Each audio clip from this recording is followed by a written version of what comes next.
पहली कमाई से गरीब बेटी लाई फर्नीचर। आशा दीदी, चूल्हा बुझा दो ना, देखो कितना धुआं हो रहा है।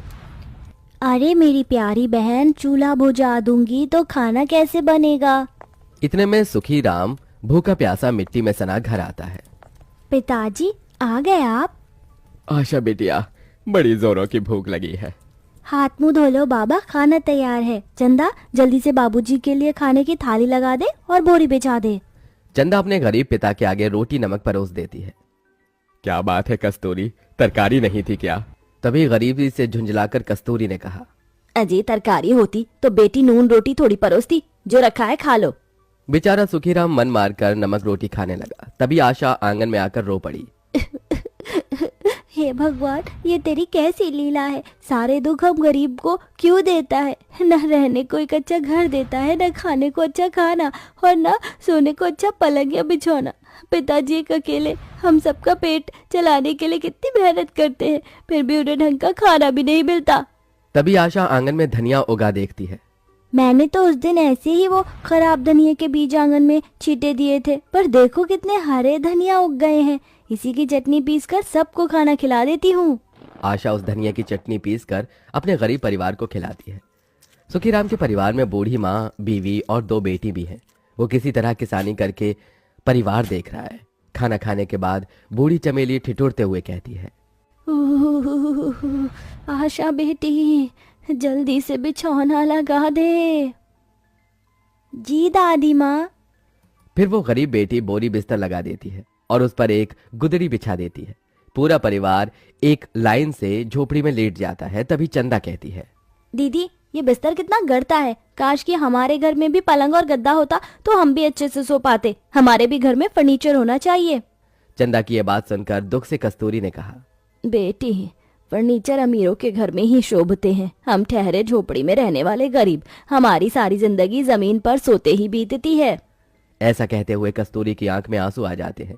जहां अमीरों के घर में आलीशान महंगे फर्नीचर होते हैं, वहीं गरीब के लिए सुख सुविधाओं से भरे घर, सुंदर घर में रहने की चाहत पूरी कर पाना एक सपने जैसा होता है। अगले दिन जब आशा आंगन बहार रही होती है, तभी वहां पड़ोस की अमीर प्रेमा रानी के घर में फर्नीचर उतरते देखती है। भैया, एक एक फर्नीचर अच्छे से उतारना, बड़ा महंगा पड़ा है सारा सेट। और ये गोदरेज की अलमारी तो लाख रुपए की पड़ी है, एक भी खरोच नहीं आनी चाहिए।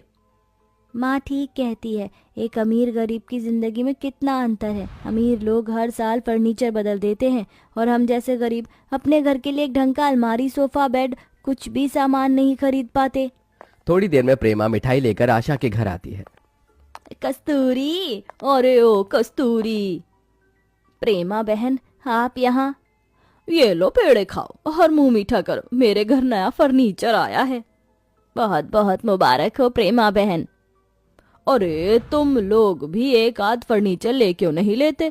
सारी जिंदगी इस झुग्गी झोपड़ी में ही रहना है तो कम से कम थोड़ा सुंदर तो रखो इसे कि घर लगे। अभी जमीन पर सो रहे हो, घर में एक पलंग भी नहीं। अरे कम से कम एक फ्रिज और एक सोफा सेट और 2-4 कुर्सी तो होनी ही चाहिए, ताकि घर में कोई आ जाए तो बिठा सके। समझ सकती हूँ, इस गरीबी में तुम्हारे पास खरीदने के लिए नया फर्नीचर के पैसे तो होंगे नहीं, तो मेरा पुराना वाला फर्नीचर ले लो, सस्ते में दे दूंगी। ये सुनकर चंदा जिद करने लगती है।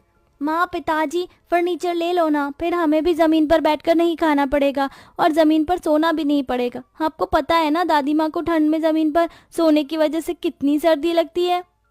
प्रेमा बहन, पैसे नहीं है जो हम फर्नीचर खरीद सके। ये सुनकर प्रेमा कस्तूरी और सुखराम की गरीब बेटी की ओर देखकर कहती है, कोई बात नहीं, तुम पलंग और अलमारी ले आओ। पैसे नहीं देने को तो तुम्हारी बेटी कुछ महीने मेरे घर में झाड़ू बर्तन कर देगी।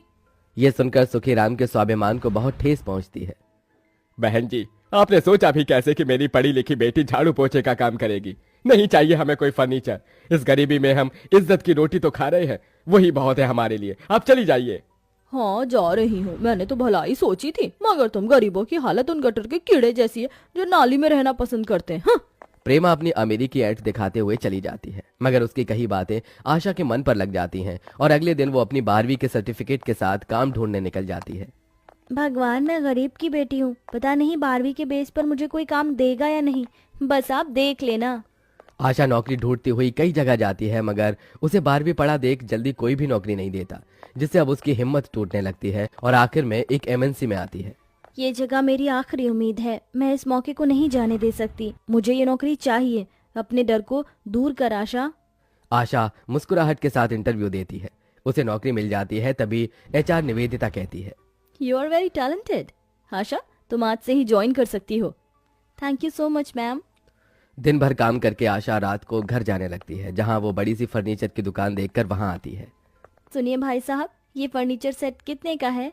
तभी दुकानदार गरीब आशा के कपड़ों को घूरते हुए झाड़ कर बोला, अरे खरीदने के पैसे हैं? ये फर्नीचर सेट लाखों का है। इतने तो होंगे भी नहीं तुम्हारे पास। चल जा यहाँ से। इतना महंगा फर्नीचर तो जैसी गरीब की बेटी के खरीदने की बस की बात नहीं है। आशा आंखों में आंसू लेकर बाहर आ जाती है। भगवान ने चाहा तो मैं अपनी पहली कमाई से यही फर्नीचर सेट खरीदूंगी। अपने गम और आंसू छुपाकर वो गरीब बेटी मुस्कुराते हुए घर आती है। आशा, कहाँ थी तो दिन भर लाडो? दादी माँ, मैंने आज नौकरी कर ली है, सोचा पढ़े लिखे होने का कुछ तो करूँ। दिन बीतते जाते हैं। आशा कड़ी मेहनत करती है और बाकी का ओवर टाइम भी करती है। देखते देखते उसे महीना लगने वाला होता है, जिसके बाद वो अच्छे पैसे उठाती है। ये लो आशा, ये तुम्हारी पहली कमाई। तुमने बेस्ट काम किया, इसलिए तुम्हारी सैलरी बढ़कर आई है। अपनी पहली कमाई को हाथ में लेकर वो गरीब बेटी फूट फूट कर रोती है। थैंक यू भगवान जी। वो अपनी पहली कमाई के साथ फर्नीचर की दुकान पर आती है, जहां उसे लकी ड्रॉ दिखता है। इस लकी ड्रॉ में तो 50,000 रुपए में भी बढ़िया फर्नीचर सेट मिल रहे हैं। मैं इसे अपनी पहली कमाई से ही खरीद सकती हूँ। आशा दुकान में आकर फर्नीचर सेट खरीद कर उसे ट्रक में लाद कर अपनी गरीब झोपड़ी में आती है। जैसे ही फर्नीचर उतरता है, तभी उसके गरीब माँ बाप, दादी और बहन बाहर आ जाते हैं। अरे आशा बिटिया, ये सारा फर्नीचर का सामान किसका है? ये सारा फर्नीचर का सामान अपना है माँ। मैंने इसे अपनी पहली कमाई से खरीदा है, अपने परिवार के लिए। ये सुनकर चंदा बहुत खुश होती है। अरे वाह दीदी, इसमें तो फर्नीचर का सारा सामान है। सोफा, पलंग, अलमारी, कुर्सी और खाना खाने के लिए डाइनिंग टेबल भी है। अब तो हम भी अमीर हो गए। हमें जमीन में बैठकर नहीं खाना पड़ेगा और हम उस गुदरी के गड़ने वाले बिस्तर पर भी नहीं सोना पड़ेगा। हम भी गद्दीदार बेड पर सोएंगे। चंदा की बात सुनकर उन गरीब परिवार वालों की आंखों में भी खुशी के आंसू आ जाते हैं, जिसके बाद वो सब लगकर घर में फर्नीचर सेट करते हैं। देखो माँ, दादी देखिए, दादी फर्नीचर लग जाने के बाद हमारा गरीब घर कितना अच्छा लग रहा है। और ये सोफा कितना नर्म है, मैं तो इसी पर सोऊंगी। हाँ मेरी प्यारी पोती। सभी के हंसते मुस्कुराते हुए चेहरे देखकर पिता सुखराम डबडबाई आंखों से अपनी गरीब बेटी को देखकर कहता है, कस्तूरी, कौन कहता है कि बेटी बेटा नहीं बन सकती? बेटी अगर चाहे तो बाप का कंधा उसका दाहिना हाथ बन जाता है, हमारी आशा की तरह। इस फर्नीचर को लाने के लिए तूने इतनी मेहनत की मेरी बच्ची। पिताजी, आप भी तो हमारे लिए कितनी मेहनत करते हैं और खुद धूप में खेतों में जलकर भी मुझे पढ़ाया लिखाया, तो इस बेटी का भी तो फर्ज बनता है।